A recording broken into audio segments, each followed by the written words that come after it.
వేసవి సెలవుల తర్వాత రాష్ట్రంలో పాఠశాలలు తిరిగి ప్రారంభమయ్యాయి. కడప జిల్లాలో ప్రభుత్వ పాఠశాలల విద్యార్థులకు మొదటి రోజే రుచికరమైన పోషక విలువలు కలిగిన నాణ్యమైన భోజనాన్ని అందించారు. రోజు విద్యార్థులకు ఇలాంటి ఆహారమే అందించనున్నారు.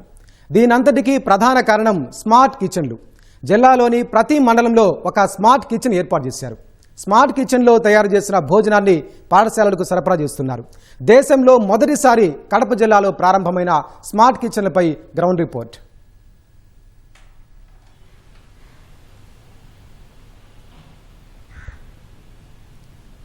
ఏపీలో పాఠశాలలు ప్రారంభమయ్యాయి. ఇవాళ కడప జిల్లాలో పాఠశాలలతో పాటు స్మార్ట్ కిచెన్లు కూడా ప్రారంభమయ్యాయి. ప్రస్తుతం మనం కడప నగరంలోని మున్సిపల్ మెయిన్ హై స్కూల్ వద్ద ఉన్నాము. మన వెనక కనిపిస్తున్నదే స్మార్ట్ కిచెన్. ఇది 2024లో ఈ స్మార్ట్ కిచెన్ని ప్రారంభించారు. అప్పట్లో డిప్యూటీ సీఎం పవన్ కళ్యాణ్ ఇక్కడికి ఈ మున్సిపల్ హై స్కూల్కి చేరుకున్నారు. విద్యార్థులు తల్లిదండ్రులతో మాట్లాడుతున్న సందర్భంలో ఇక్కడ ఈ స్మార్ట్ కిచెన్ ప్లేస్లోనే అప్పుడు మధ్యాహ్న భోజనం వండుతున్నారు. అది కూడా కట్టెల పొయ్యి మీద మధ్యాహ్నం భోజనం వండుతూ ఉన్నారు. అయితే ఆ పొగ, విద్యార్థులు పడుతున్న అవస్థలు, వంట వండే వారి అవస్థలు చూసినటువంటి డిప్యూటీ సీఎం పవన్ కళ్యాణ్ వెంటనే 10 లక్షల రూపాయలు అందించి ఈ స్మార్ట్ కిచెన్ ఏర్పాటు చేయాలి, ఈ పొగలేని నాణ్యమైన పోషక విలువలు కలిగిన మంచి ఆహారాన్ని విద్యార్థులకు ఇవ్వాలి, ఒక ప్రయోగాత్మకంగా ఇది ప్రారంభించండి అని చెప్పి అప్పట్లో ఆయన 10 లక్షల విరాళం ఇచ్చారు. ఆ తర్వాత ఆ విరాళంతోనే తర్వాత ఆయన మరికొంత అమౌంట్ కూడా ఇచ్చినట్లుగా చెప్తున్నారు. మొత్తం దాదాపు 50 లక్షలతో ఈ స్మార్ట్ కిచెన్ని ఏర్పాటు చేశారు. ఇది విజయవంతమైంది.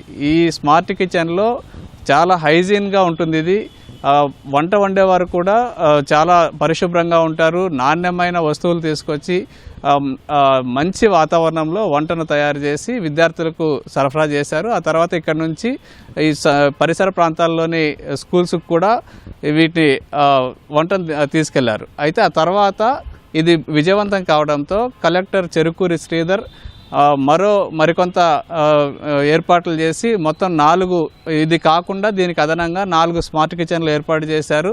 మొత్తం 5 స్మార్ట్ కిచెన్లు కూడా విజయవంతమయ్యాయి.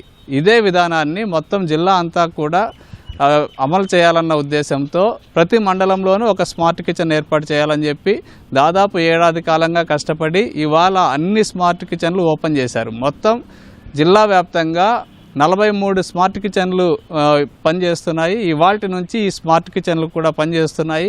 అయితే ఎక్కడా కూడా పొగలేని వాతావరణంలో ఎక్కడ పొగ అనేది ఉండదు, కట్టెల పొయ్యి మీద ఉండదు. చాలా పరిశుభ్రమైనటువంటి వాతావరణంలో ఈ స్మార్ట్ కిచెన్లు పనిచేస్తూ ఉన్నాయి. ఇవాళ మొదటి రోజు స్కూల్స్తో పాటు స్మార్ట్ కిచెన్లు కూడా అందుబాటులోకి వచ్చాయి. సుమారు 2700 పాఠశాలలకి ఈ స్మార్ట్ కిచెన్ల ద్వారా 3 లక్షలకు పైగా విద్యార్థులకు ఈ ఆహారాన్ని సరఫరా చేస్తున్నారు. ఇవాళ మొదటి రోజు కాబట్టి తక్కువ మంది మాత్రమే విద్యార్థులు వచ్చారు. రేపటి నుంచి వరుసగా ఇక మీదట అన్ని పాఠశాలలకు స్మార్ట్ కిచెన్లలో తయారు చేసిన నాణ్యమైన భోజనాన్ని విద్యార్థులకు సరఫరా చేస్తున్నారు. ప్రతి మండల కేంద్రంలోనూ ఒక స్మార్ట్ కిచెన్ ఉంటుంది. ఆ మండలం అందరికీ కూడా ఆ స్మార్ట్ కిచెన్ ద్వారానే మొత్తం సప్లై చేస్తారు. మొత్తం ఎంతమంది వచ్చారు ఏంటి అనేది అటెండెన్స్ ఆధారంగా, అంటే ఆర్టీజీఎస్ రియల్ టైం గవర్నెన్స్ ఆధారంగా విద్యార్థుల సంఖ్యను బట్టి ఇందులో స్మార్ట్ కిచెన్లో వంట తయారు చేస్తారు. వెంటనే వేడి భోజనాన్ని, నాణ్యమైన భోజనాన్ని, రుచికరమైనటువంటి భోజనాన్ని, పోషక విలువలు కలిగినటువంటి భోజనాన్ని విద్యార్థులకు సరఫరా చేస్తూ ఉన్నారు. ఇది దేశంలోనే మొట్టమొదటిసారి మధ్యాహ్న భోజనం, అది కూడా సర్కారు బడుల్లో మధ్యాహ్న భోజనం దేశంలోనే మొట్టమొదటిసారి ఇస్తున్నట్లుగా ప్రభుత్వం కూడా భావిస్తోంది. ఇదే విధానాన్ని మొత్తం ఇక్కడ కూడా విజయవంతమైంది కాబట్టి మొత్తం రాష్ట్రంలోని అన్ని పాఠశాలలకి ఈ విధంగా అమలు చేయాలని చెప్పి భావిస్తున్నారు. మొత్తానికైతే స్మార్ట్ కిచెన్లు విజయవంతమయ్యాయని చెప్పచ్చు. ఇది ప్రస్తుతం ఇక్కడ ఉన్నటువంటి తాజా పరిస్థితి. కెమెరామెన్ జగదీష్తో Shyam, ETV news, Kadapa. Over to studio.